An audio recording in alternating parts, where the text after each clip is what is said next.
So I'm wondering, do your pets always find weird places to sleep?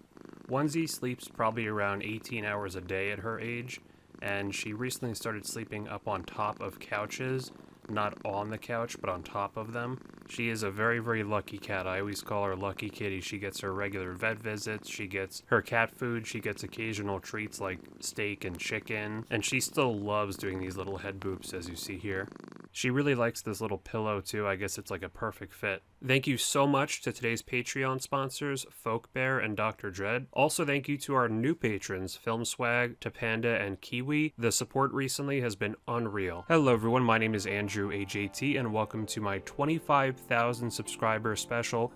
Thank you guys so much for that. That is really amazing. But it's not just me that's celebrating, because Old School RuneScape was released right around 7 years ago in February 2013, and today I want to look back on what was Old School RuneScape like on release. It was a much different game back then, and if you didn't play on release, you might not realize just how different things were, or you just might not remember it if you did play. I just remember getting home that first day and logging in and being so excited that Old School RuneScape was back and 2007 was here. Now before we look at the actual gameplay from the first day, I really should talk a little bit about this whole vote thing, and I'm actually really surprised this page is still up. You can still see this vote back from 7 years ago on the RuneScape website. Basically when EOC came out in 2012, there was a lot of calling for like an old school type server of the older version of the game, or even just a pre-EOC version of the game, and a lot of pressure I think was put on Jagex to do something like this, and I know initially they kind of never really took the idea seriously, at least from what I remember from like 7-8 years ago, but eventually there was just so much outcry for it that they said, you know what, we did find a 2007 backup of the game, and they made this little vote where you could vote to bring it back, and they actually mention certain tiers would be available depending on how many votes you get. And very similarly to the free trade vote from a few years even before this generated a lot of publicity for the game. There was almost every gaming website making headlines about, hey, Jagex is releasing an old school version of RuneScape and you can vote on it, and I think it was really effective because RuneScape is a game that it seems like almost everybody has played at one point in their life. And originally the old school servers were almost framed as a side project, kind of like how RuneScape Classic was for a long time, where the servers are there, but they're not really going to get updates necessarily, or much maintenance, or even maybe not anti-bot and anti-gold farming measures. So it was almost like just kind of this side server that people could play, but it just turned into something so much bigger. And we didn't even get the 500,000 votes required for a development team, no extra membership fee, weekly maintenance, but of course we got all these things anyway because the game grew so fast and even kind of overtook RuneScape 3 or EOC in terms of player count. So I remember just logging in this first day and being overwhelmed with nostalgia. People had always fantasized about being able to go back to the old school version of the game in 06 or 07 and being able to play that again, and this was literally a fantasy coming true. Keep in mind that we had been used to the EOC graphics at this point, so we really hadn't seen this client or these character models or this music. I know you don't see music, but just the way the game looked was amazing to see again, because we really hadn't seen it since the HD update in like 2008. So it had been a good 5 years since we've seen anything like this. So something that was a huge deal at the time, and actually a subject of a lot of debate, was the fact that you had to start fresh. Everybody was making a new account. There was no way to transfer your stats or your items from pre-EOC. There was actually a lot of people who called for that at the time, saying, you know, we should be able to transfer our stats from EOC. Everyone shouldn't have to start fresh, but I was okay with it because everybody's on the same playing field, and the stats that you earned in EOC might be a little bit harder to earn in OSRS, so it's not really like it's anything of a fair transfer. I thought it was really cool too how there was a fresh economy. Like, there was no whips in the game because no one had 85 Slayer. There were no clue scroll items, third age, rune boots, things like that. everyone would be kind of in a race to go get those items for the first time because you knew that you could probably get very rich by being the first person to sell those items. And that's something that we really don't experience these days because the only time that happens is when there's like a new update or a new boss, and then there's maybe 2 or 3 items that are new. But it was just something so different to see every item being new. And this was a very raw version of the game. It was pretty much just the backup from 07 with some very minor fixes. I'll put a list up on screen of actually the patch notes from the day of release, and this was actually how we got updates back then. There were no big update posts, there were just patch notes for a while. You can see a lot of content is disabled, like some quests and Barbarian Assault and the entire construction skill, at least temporarily, because Jagex knew that they would have to refix all of those old glitches over again, and they definitely forgot a few. For example, there was one where you could type some specific keypad combination character into the chat and it would cause everyone around you in public chat to disconnect, and it had to be patched again once people discovered it. You can't really blame Jagex though, because having to remember and patch 7 years of glitches would be pretty difficult. And even though the changes to OSRS have been incremental, overall, now looking back, the game was much different, both in gameplay and quality of life issues. For example, just a few I wrote down. The pathfinding was much different at the time, and overall it was actually quite bad. You couldn't right-click items like a glory to teleport when you're equipping them. When you log in, it wouldn't automatically rejoin the clan chat. You had to do it every single time. There's no orbs near the minimap. You have to go to your options to turn your run on. There was only one achievement diary. There was no God Wars dungeon. There were not that many high-level bosses. I mean, you have like the Chaos Elemental and KBD, but not too many more than that. There were unidentified herbs instead of grimy, which really changed that skill. There was no loot broadcasting. If you're doing a boss with someone, you just had to trust that whatever they say they got as a drop, they got. There was no middle mouse camera. You had to use the arrow keys. There was no pets, and there was no grand exchange. Because there was no grand exchange, most people kind of played like an Iron Man where they got everything themselves.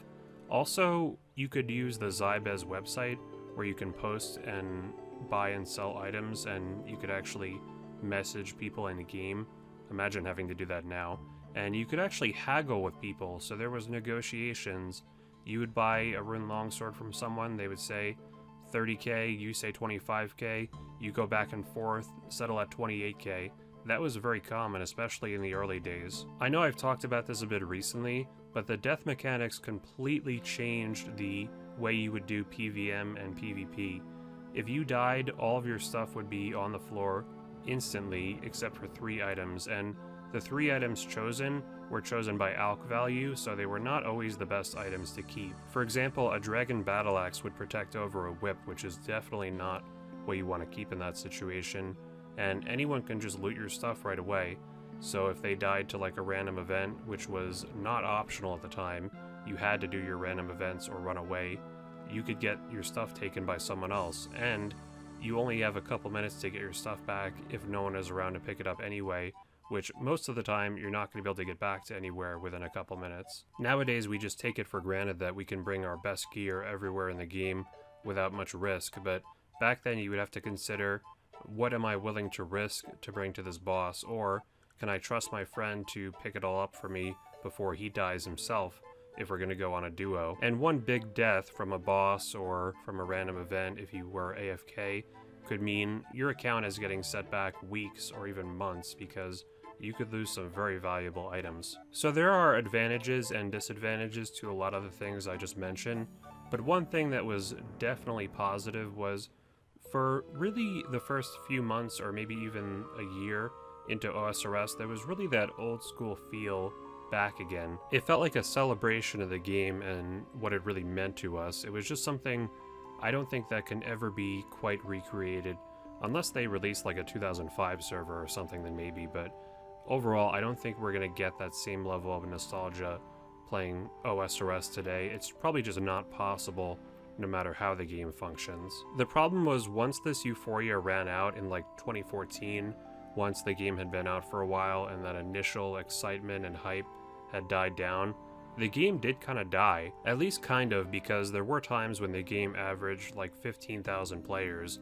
There was no free-to-play at least at first, and no God Wars Dungeon, and when those updates happened it did help, but for a time it seemed like the game was just really becoming that kind of small side server that we originally thought it was going to be. For this game's whole history, it's really always been a tug of war between trying to keep the game old school and not updating it, and trying to put new updates that do make the game less old school, but perhaps a little bit more appealing to new players. I think one of the biggest things too was the gear that was the best in the game at the time was so different, because almost every item slot has a new best in slot item. So for example here I'm using the Fire Cape, best in slot, Rune Defender, best in slot, Rune Boots, best in slot, Fury, Whip. All these are just the absolute best items in the game, other than the Proselyte obviously, but nowadays we have Bandos, which wasn't included in the release. We have the Infernal Cape, Dragon Defender. We didn't even have that at the time. We had the Rune Defender still. Dragon Boots weren't out yet. So we've really seen a total overhaul of the gear in the game, and I do miss using some of this old school gear. Of course you can see the prayer book doesn't have Rigor, Augury, or Preserve, and there's not even any quick prayers. You have to do all your prayers manually. One giant difference was Slayer. There were very few Slayer dungeons other than like Relica, and Duradel was pretty much the only Slayer master at high levels, and the monsters that you could be assigned were much different. Sometimes they could be really bizarre too. There were no Slayer points or rewards at all, so you couldn't skip or block a task. You would have to end your streak and kill like skeletons if you want to change your task, which was definitely pretty time consuming. And there was no Slayer helmet, so the only way to get that boost was to wear the black mask with melee. The XP rates were so much slower than they are today. I mean, there's no blowpipe. The tasks are much worse. I don't get why people were fine with the Slayer XP increasing so much, but people won't accept any updates that actually increase rune crafting or agility XP or something like that, even though those skills are so much more boring. Did you notice that, by the way? Look at the pathfinding here. Watch how my character kind of goes backwards and then goes and attacks from the side. That was very, very common. You would never take a direct route, or at least that's what it felt like. I also thought it was really cool how they distributed some of the holiday items. Basically, they made it so they appeared randomly on the floor throughout the game, and if you were very lucky you could find one. It wasn't like you just get them all in bulk after you do an event like it is now. It was actually very fun going for these and just hunting for them and being in like clan chats of people searching for them. This one I found a scythe. I also found a skeleton outfit and a white party hat. The tradable ones were actually quite valuable for a while. So yeah, that is old school RuneScape around the release time. Definitely it has changed more than I even realized before I started making this video. And there are advantages and disadvantages to how it is now versus how it is back then. It definitely felt a little bit more nostalgic at the time, although there was less content to really do, and I do think it meant that people might get bored of the game a little bit quicker than they would today. But I don't know, let me know what you think. Currently I have no plans to make a part 2 for this video, but if you do want one, let me know. If I ever do make one, I'll put the link at the top of the description. If you like this video, you'll definitely like a video I made back in 2018 looking at very early OSRS footage. That was basically using some footage I found from back then that I never really used, and it can give you a little bit more context as to what the game was like in the early days, even though it might overlap a little bit with this video. I also talk about some things there that I didn't get to here. That'll be in the end screen and also in the description if you want to check that out. Definitely leave a like on this video if you enjoyed. Also subscribe if you haven't already and hit the bell icon to get notifications whenever I upload. You can join my clan chat in game, AndrewAJT62. You can follow me on Twitter down below at AndrewAJT. And if you want to support the channel even further, you can check out my Patreon page in the end screen. Thank you guys so much for watching, and I'll see you guys next week.